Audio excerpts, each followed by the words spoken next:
আজকে আমি চলে এসেছি কল্যাণী আইটিআই মোড়। আর কল্যাণী আইটিআই মোড়ের রাত্রের ভিউটা কত সুন্দর দেখতে লাগছে সেটাই তোমাদের আজকে দেখাবো। আর কল্যাণী আইটিআই মোড়ের উদ্বোধন কবে হচ্ছে সবই আজকে এই ভিডিওতে বলবো, তাই ভিডিওটা লাস্ট পর্যন্ত দেখো, আশা করি তোমাদের খুবই ভালো লাগবে। ফাইনালি এটা হচ্ছে কল্যাণী আইটিআই মোড়ের লাস্ট লুক।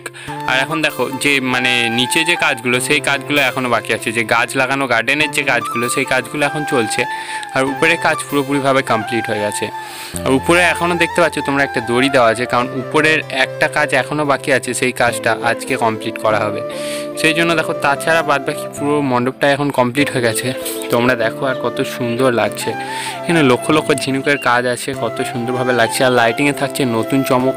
আর নতুন চমকটা কী হতে চলেছে সেটা এখন রিভিল করা হয়নি, ঠিক আছে? সেটা তোমরা 4 তারিখ দেখতে পাবে, কারণ 2 তারিখ হচ্ছে এর ভার্চুয়াল উদ্বোধন, ঠিক আছে? এর 2 তারিখের ভার্চুয়াল উদ্বোধন হওয়ার পরে 4 তারিখ তোমরা দেখতে পাবে যে মণ্ডপটা লাইটিং শো কেমন হতে চলেছে। এখন শুধুমাত্র যে কাজ করার জন্য যে লাইটিংগুলো সেই লাইটিংগুলো লাগানো হয়েছে, কিন্তু মণ্ডপের যে লাইটিং শো সেই লাইটিং শো এখনও কোথাও লাগানো হয়নি, ঠিক আছে? আর কাজ করার জন্য যে লাইটিং শো সেটা তোমরা দুদিক থেকে লাগানো দেখতে পাচ্ছ। একদিকে বাঁ দিকে আছে একটা লাইটিং, আর একটা আছে, তোমাদেরকে যদি জুম আউট করে দেখায়, আর একটা আছে ডান দিকে একটা লাইটিং। এটা শুধুমাত্র জাস্ট কাজ করার জন্য লাগানো হয়েছে। রাত্রেবেলায় সারা রাত ধরে কাজ চলে সেই জন্য এখানে লাগানো হয়েছে। আর মণ্ডপটা এই 2 দিনের মধ্যেই রেডি হতে হবে, কারণ 4 তারিখ থেকে জনগণের জন্য, জনসাধারণের জন্য খুলে যাচ্ছে। 2 তারিখ থেকে উদ্বোধন হলেও 2 তারিখ জনসাধারণের জন্য খুলছে না, খুলছে 4 তারিখ। 4 তারিখ থেকে তোমরা এসে এই মণ্ডপ পরিদর্শন করতে পারবে। তাই কে কে আসছো এই কল্যাণী আইটিআই মোড়ে আমাকে একটু কমেন্ট করে জানিও। আর কল্যাণী আইটিআই মোড়ের মণ্ডপ এই বছর তোমাদের কেমন লেগেছে তোমরা একটু কমেন্ট করে জানিও আমাকে, যাতে আমার বুঝতে একটু সুবিধা হয়।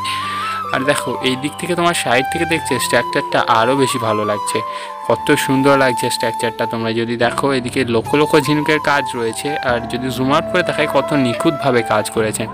আমরা দেখছি অনেক দিন ধরেই কাজ চলছে। এবার যাবো আমি মণ্ডপের ভিতরে, যেটা তোমরা দেখতে চাইছিলে। ফাইনালি আমি চলে এসেছি এখন মণ্ডপের ভিতরে। আর মণ্ডপের ভিতরে ডিটেলসটা দেখো কত সুন্দর লাগছে।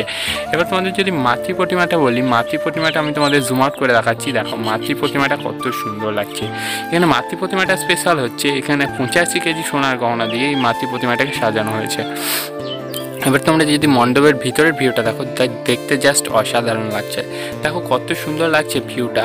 আর এই যে রাস্তাটা তোমরা দেখতে পাচ্ছ, এই রাস্তা দিয়ে প্রবেশদ্বার, এই প্রবেশদ্বার দিয়ে প্রবেশ করে আমরা প্রত্যেকবারই এই মণ্ডপে প্রবেশ করানো হয়। আর এই বছর একটা নতুন নিয়ম করা হয়েছে, এই মণ্ডপে তোমরা 10 মিনিট থাকতে পারবে। আর 10 মিনিটের মধ্যে তোমরা যা যা করার, মণ্ডপ পরিদর্শন করার সব কিছুই করতে পারবে।